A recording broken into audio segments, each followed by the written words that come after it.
सच्चाई की जीत। चौहान जी, आपको बहुत बहुत बधाई जिला अध्यक्ष बनने की। धन्यवाद आपका। मेरा सीधा सवाल आपसे कि 2024 के चुनाव में यूकेडी को जनता क्यों चुने?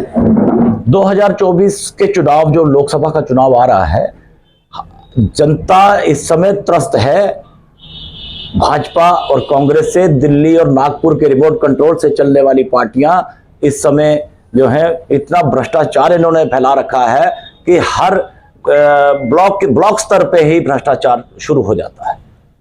तो जनता परेशान है। जनता सोच रही है कि थर्ड फ्रंट आना चाहिए, जो कि उत्तराखंड की जननी उत्तराखंड क्रांति दल है, उसको भी एक बार मौका मिलना चाहिए। इसलिए हम भी चाह रहे हैं कि हम आंदोलन से निकले हुए लोग हैं और प्रखर आंदोलनकारी हमारे शीर्ष नेता रहे हैं, वो एक बार फिर से आए और जनता उनको अपना मैंडेट दे और कम से कम दिल्ली की लोकसभा के अंदर, संसद के अंदर उन्हें पहुंचाए, जो उत्तराखंड की बात वहां पे रख सके, उत्तराखंडियों के लिए वहां पे लड़ सके। अभी 2024 में यूकेडी का क्या एजेंडा रहेगा, जो जनता के बीच में आप किन मुद्दों को लेकर जाने वाले हैं? हमारे एजेंडे तो पहले से ही वही हैं। सबसे पहला तो हमारा मूल निवास का मुद्दा है, दूसरा हमारा धारा 371 का मुद्दा है, तीसरा हमारा क्या कहते हैं गैरसैंण का मुद्दा है, चौथा हमारा अस्थाई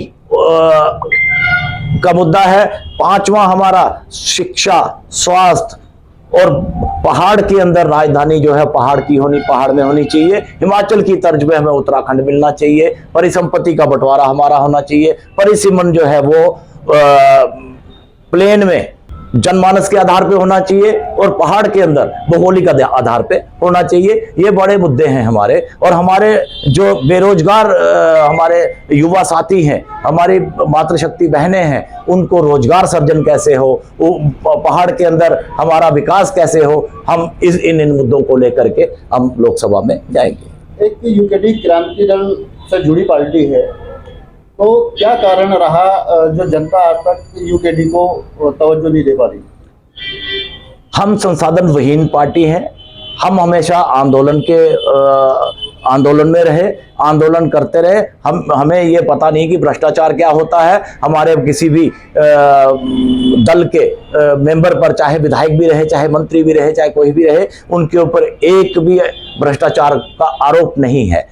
तो हम संसाधन विहीन होने की वजह से हम लोग थोड़ा थोड़ा पिछड़ जाते हैं, लेकिन प्रयास कर रहे हैं कि जनता के बीच में जाकर के अपनी बात रखे, जनता समझे और उत्तराखंड क्रांति दल को एक मौका जरूर दे।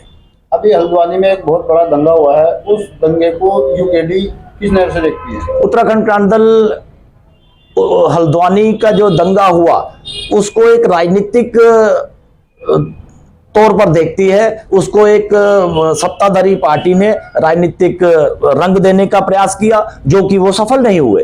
और उन्होंने बाद में, देखिए कि आप अंकिता भंडारी के कातिलों को पकड़ नहीं सकते, जिसने उसका मर्डर किया, जिसने उसके साथ दुराचार किया, उसका आप मोबाइल अभी तक ट्रेस नहीं कर सकते। लेकिन हल्द्वानी के अंदर 5000 लोगों के फोन पर सर्विलांस लगा हुआ है, उनके फोन ट्रेस कर रहे हो आपने आनन फानन में कुछ लोगों के घरों की कुर्की कर दी।